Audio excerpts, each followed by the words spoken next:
Hello दोस्तों, welcome back to my YouTube channel study maths 91। तो आज मैं आपके लिए बहुत ही अच्छा एक तरह से प्रैक्टिस सेट मान सकते हैं आप लोगों के लिए, जो किसका है आपके एग्जामपुर विवेक सर का प्रैक्टिस सेट है, जो उन्होंने 10 मॉक टेस्ट बनाए थे, जिसे हम मॉडल पेपर भी कह सकते हैं। तो वो मैं आपके लिए लेके आई हूँ आज हिंदी का, हिंदी जीएस, ठीक है, वो मैं लेके आऊँगी। बाकी मैथ और रीजनिंग का आप लोगों को सर कराएंगे। तो इससे क्या होगा, आपको बेनिफिट क्या होगा, इससे इतना फ़ायदा होगा कि आपको ऐसा लगेगा जैसे आप जब आप एग्ज़ाम में हिंदी और जीएस सॉल्व करेंगे ना, तो आपको ऐसा नहीं लगेगा कि आप पहली बार सॉल्व कर रहे हैं, आप पेपर दे रहे हैं। आपको ऐसा लगेगा हम तो ये डेली करते हैं। प्रैक्टिस कहते हैं ना, प्रैक्टिस से इंसान मजबूत होता है, ठीक है। करते करते प्रयास क्या होता है, एक दिन पत्थर पे भी निशान पड़ जाता है, ठीक है।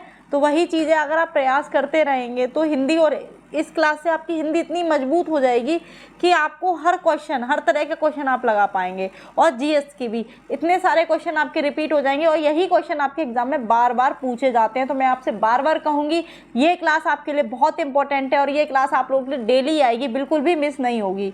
तो इसको आप अच्छे से करना, बहुत ज़रूरी क्लास है आप लोगों के लिए। हम आपके लिए कुछ अच्छा ही सोचेंगे, आप लोग हमारे भाई बहन हैं, तो हम चाहते हैं आप भी सिलेक्शन लें, तो इसलिए हम आपके लिए अच्छे से अच्छा करने की कोशिश करेंगे, ठीक है। तो चलिए आज की क्लास को मैं स्टार्ट करती हूँ। बहुत ही इंपॉर्टेंट क्लास होने वाली है, और जितनी भी क्लासेस आएंगी वो आपके एग्जाम के लिए बहुत ही इंपॉर्टेंट होंगी। देखना, आप जब एग्जाम देंगे तो आप खुद कमेंट करेंगे कि हाँ, हमारे क्वेश्चन क्लास में से फंसे थे, ठीक है। और एक और चीज़, कितने क्वेश्चन आपके सही हुए, ये पूरा हिंदी का प्रैक्टिस सेट है। जितने क्वेश्चन आपके एग्जाम में आते हैं तो आप मुझे कमेंट बॉक्स में भी जवाब देंगे कितने किसके सही हुए, ठीक है। चलिए स्टार्ट करते हैं क्लास को। पहला क्वेश्चन है, ईश्वर तथा आत्मा के लिए एक शब्द है। किसके लिए, ईश्वर तथा आत्मा के लिए एक शब्द कौन सा होगा? तो वो एक शब्द कौन सा, अक्षर, अचल, अनंत या काल? तो क्या होगा, अक्षर। इसका ऑप्शन नंबर ए ठीक है, ठीक है। क्या सही है, ए ठीक है। नेक्स्ट, बच्चे घर से निकल गए, वाक्य में कारक है। देखिए, बच्चे घर से निकल गए, मैंने आपको कारक की क्लास पढ़ाई है, तो अगर आपने करी होगी तो इसका आंसर आप दे पा रहे होंगे। क्या आंसर होगा, घर से, यानी कि कोई चीज किसी चीज से दूर जा रही है तो क्या होगा, अपादान कारक, ठीक है। जब कोई चीज किसी चीज से अलग होती है तो वहां अपादान कारक होता है, ये मैं आपको बता चुकी हूँ, ठीक है।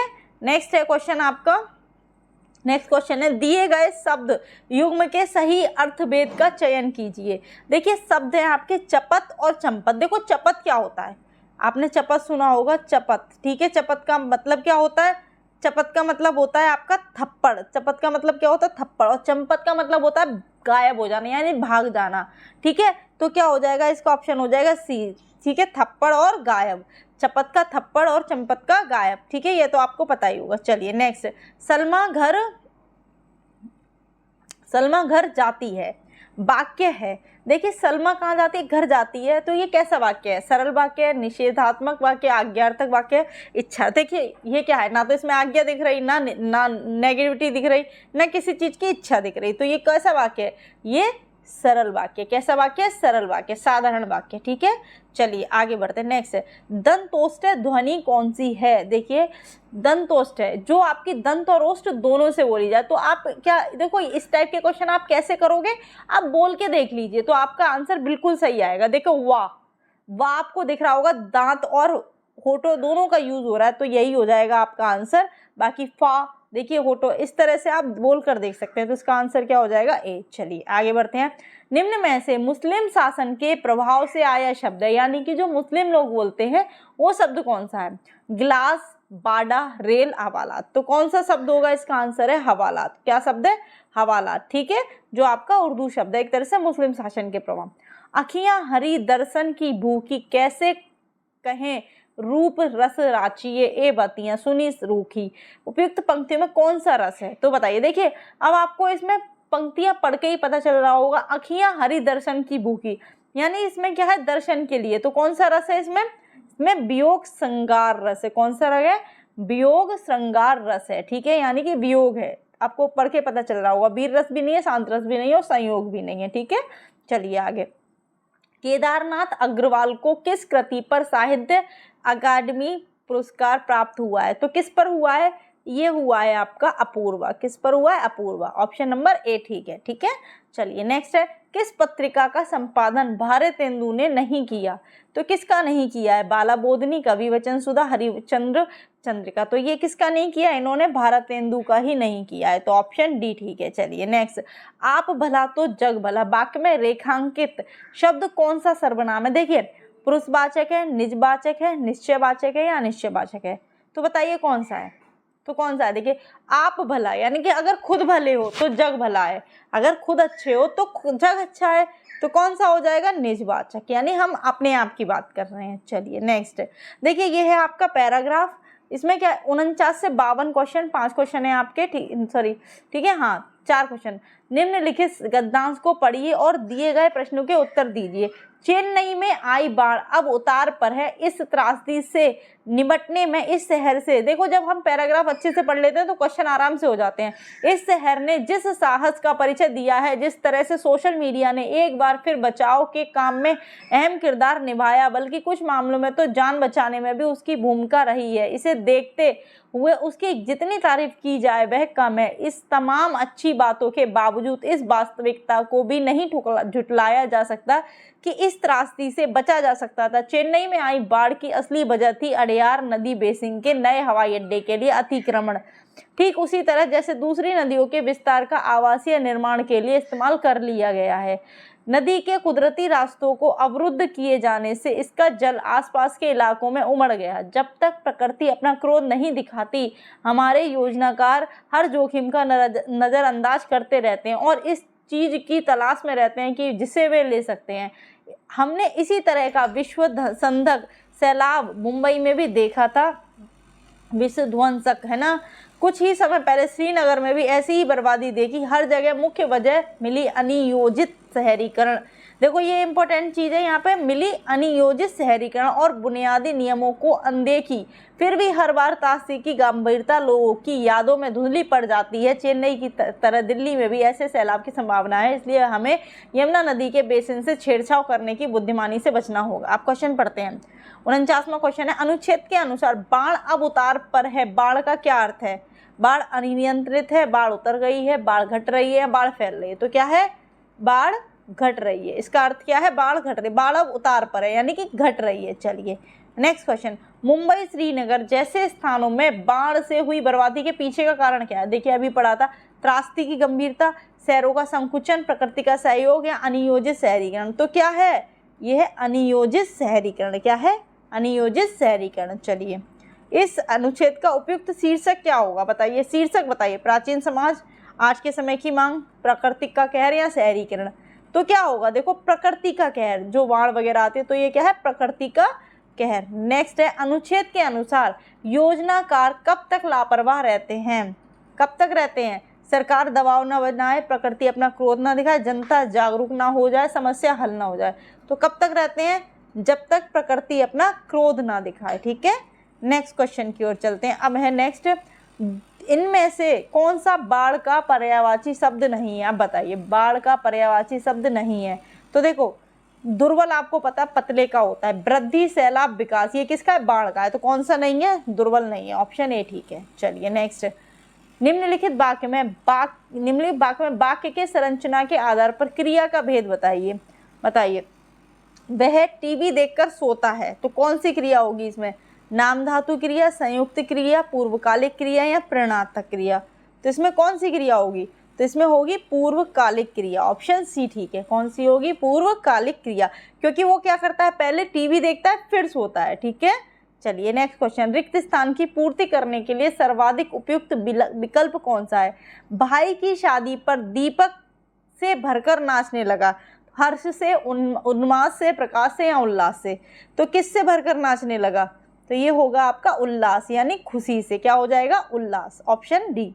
चलिए नेक्स्ट क्वेश्चन है 56, निम्न में से कौन सा शब्द स्त्रीलिंग है? तो बताइए स्त्रीलिंग कौन सा है? वचन, प्रहार, कुंडली या सर्प।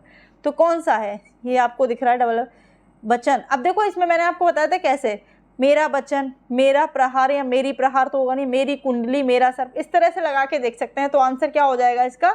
सी। ठीक है, कौन सा हो जाएगा? सी। नेक्स्ट है, शाखा का बहुवचन है, शाखाएं, सखियां, शाख, शाखें। तो क्या हो जाएगा? ये आपको पता ही है, ऑप्शन ए शाखाएं। नेक्स्ट है, कनुप्रिया के रचनाकार कौन है? तो कनुप्रिया के रचनाकार कौन है? बताइए। नागार्जुन, रांगे राघव, धर्मवीर भारती या भगवती चरण वर्मा। तो कौन है? धर्मवीर भारती। कौन है? धर्मवीर भारती। अनुस्वार किसका कार्य करता है? तो अनुस्वार किसका कार्य, विसर्ग का करता है, चंद्रबिंदु का या फिर पंचम वर्ण का या स्वर का।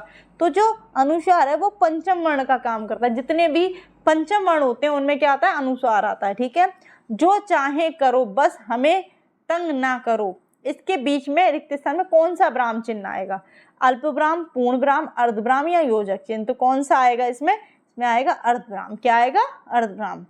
नेक्स्ट, तरनी तनुजा तत्तमाल, तरुवर बहु छाए, झुके फूल कूल सौ जल परसन हित मनहु सुहाए। इस कविता की दूसरी पंक्ति में, क्वेश्चन ढंग से पढ़ लेना, अगर आप पहली लाइन देख के आंसर देंगे तो इसका क्या हो जाएगा, अनुप्रास। लेकिन इन्होंने पूछा कौन सा है, इन्होंने दूसरी का पूछा है। ठीक है, इसका आंसर क्या हो जाएगा, इसका हो जाएगा उत्प्रेक्षा, क्योंकि इसमें क्या की जा रही है, तुलना की जा रही है। ठीक है, तो आंसर हो गया डी।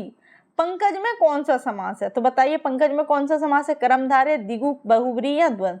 तो पंकज में कौन सा समास है, बहुब्रीहि। कौन सा समास है, बहुब्रीहि। नेक्स्ट, संधि का तद्भव रूप कौन सा है, तो संधि का तद्भव रूप पूछा है। ठीक है, साहू, सोना, सेंध, सेम। तो क्या है संधि का, सेंध। ठीक है, क्या है, सेंध। नेक्स्ट, रौद्र का स्थायी भाव किसका है, यानी रौद्र, उत्साह, क्रोध, घृणा या भय। तो बताइए किसका है, क्रोध। रौद्र का क्या है, क्रोध। ठीक है। नेक्स्ट, चारण काव्य की भाषा क्या है, चारण काव्य की भाषा क्या है, दिंगल, अवहट्ट, प्राकृत, ब्रजभाषा। तो चारण काव्य की भाषा क्या है, दिंगल है, अवहट्ट है, प्राकृत है या ब्रजभाषा है। तो चारण काव्य की भाषा है अवहट्ट। कौन सी भाषा है, अवहट्ट। मार्गी के विलोम शब्द का चयन करना है। देखिए मार्गी के विलोम शब्द का चयन करना है तो क्या होगा, पाश्विक होगा, गौड़ होगा, ऋजु होगा या बकरी होगा। तो जो मार्गी का जो विलोम शब्द है वो क्या होगा, बकरी। ठीक है, कैसा होगा, बकरी। ठीक है, चलिए आगे बढ़ते हैं। संकट में पड़ने के अर्थ में किस मुहावरे का प्रयोग होता है। देखिए संकट में पड़ना, तो इसके ऑप्शन कैसे, जान से हाथ धो बैठना, जान में जान आना, जान हथेली पर रखना, जान के लाले पड़ना। तो क्या हो जाएगा बताइए। देखिए संकट में पड़ने का अर्थ क्या हो जाएगा, जान के लाले पड़ना, यानी कि एकदम संकट में आ जाना। तो जान के लाले पड़ना यानी कि बहुत ज़्यादा परेशानी होना। ठीक है, ऑप्शन डी ठीक है।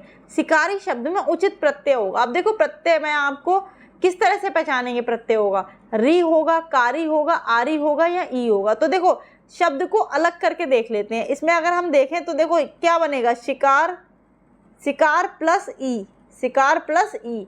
तो क्या हो जाएगा, अगर हम कहें शिकार प्लस सिका प्लस आरी तो ऐसे तो नहीं बनेगा ना, इसलिए शिकार प्लस ई। तो क्या हो जाएगा इसमें, ई प्रत्यय, यानी कि डी ऑप्शन सही है। इस तरह से आप निकाल सकते हैं। अब आता है निर्वासन शब्द में उपसर्ग है। तो देखो इसमें कौन कौन से, निर, नी, निरु और निर। अब इसमें कौन सा उपसर्ग होगा, ठीक है देखिए।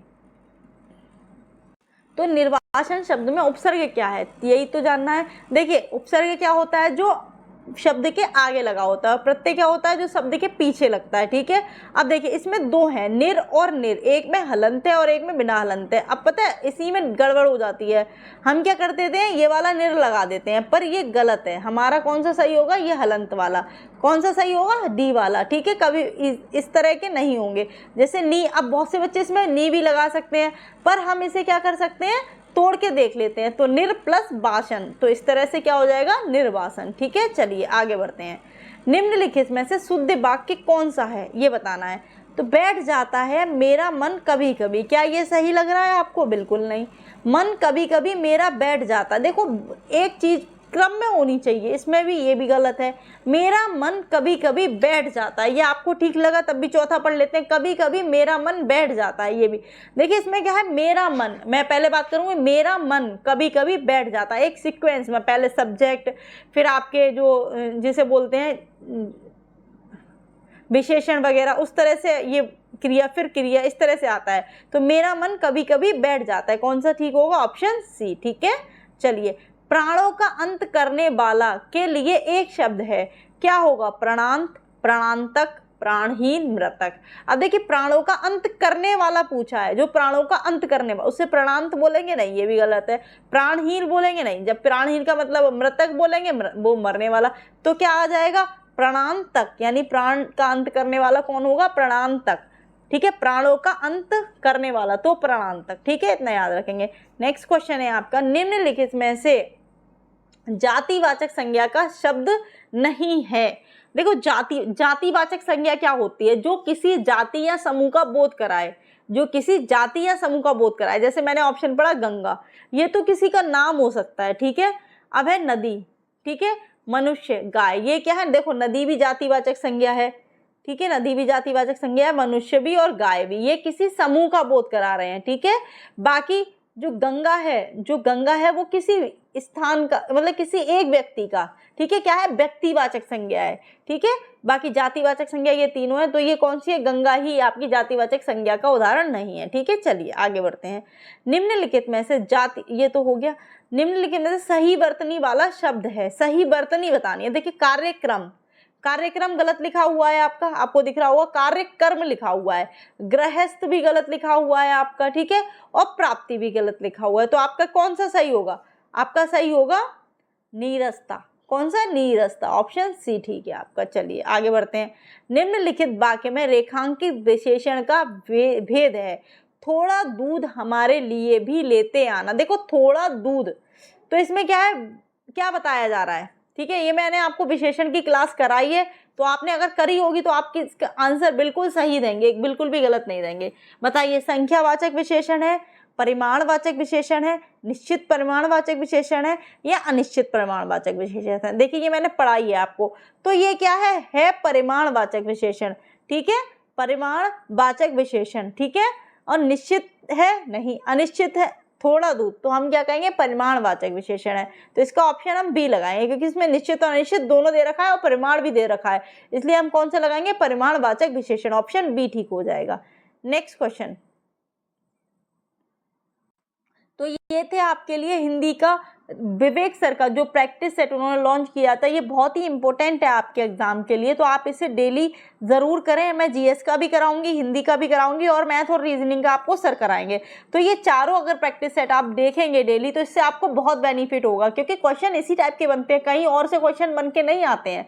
अगर आप ये क्वेश्चन कर लेंगे तो एक तो आपकी प्रैक्टिस बहुत अच्छी हो जाएगी, और इन्हीं में से काफ़ी क्वेश्चन आपको देखने के लिए मिल जाएंगे। तो उम्मीद है आपको क्लास अच्छी लगी होगी। कितने क्वेश्चन आपके सही हुए ये भी आप कमेंट बॉक्स में बताएंगे, ठीक है। बाकी डेली आप लोगों को ऐसी क्लास चाहिए तो कमेंट बॉक्स में आंसर जरूर दें, ठीक है। चलिए आज की क्लास के लिए इतना ही। उम्मीद करते हैं कि आप अच्छे से अपनी तैयारी करते रहेंगे, ठीक है। जय हिंद, जय भारत।